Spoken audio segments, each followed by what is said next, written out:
మరి రెడ్డసాని ఇంత పుట్టి రెడ్డసాని అనిపించుకొని నీ చిన్ని పెదవులతో ఆ నీచమైన దేవుని ఎలా కొలుస్తున్నావమ్మా?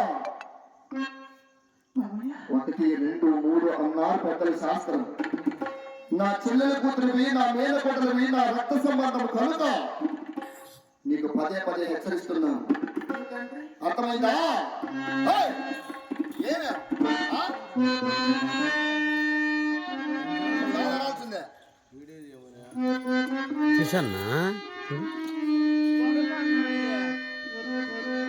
ఇదే మీకు చివరిసారి అవకాశం ఇస్తున్నాను. నా మాట విన్నబడ్డగా తాళమెడలు తెలుసుకునేందుకు వాక్యములతో కథాలను ఉంచుతాను. మరి నా మాట వినలేదనుకో ఇదే బాధ్యత నిన్ను కాలి కింద రాకడానికి కూడా వెనుకాడనమ్మా. అర్థమవుతుందా?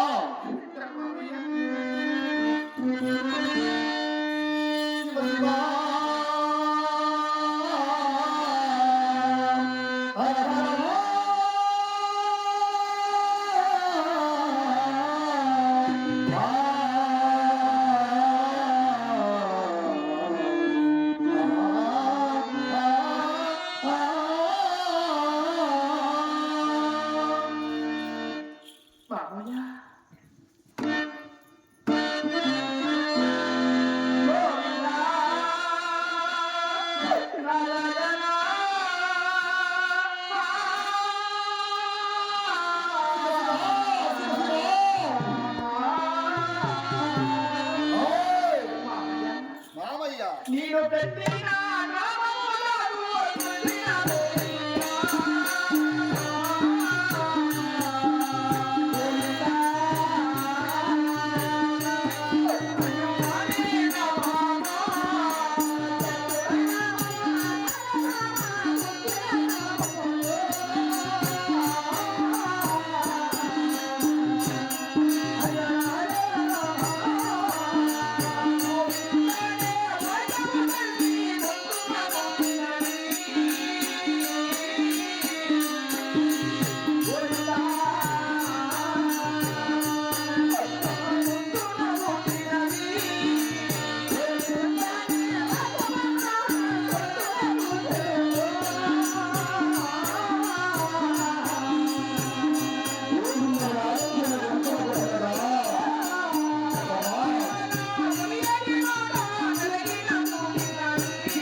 అయితే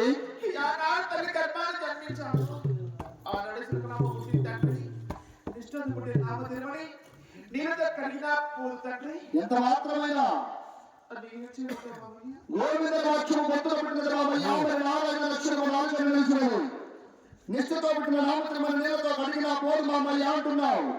నా తల్లి గర్భంలో ఏనాడు జన్మించాను ఆనాడు నాకు పుట్టుకతో వచ్చిన ఈ నామశ్రీమని నా చివరి కట్టే కాలే వరకు కూడా నేను మరుగుడు మామయ్య అంటున్నావు. మరి నిన్ను కాపాడడానికి నీ గోవిందుడు వస్తావా ఇక్కడికి?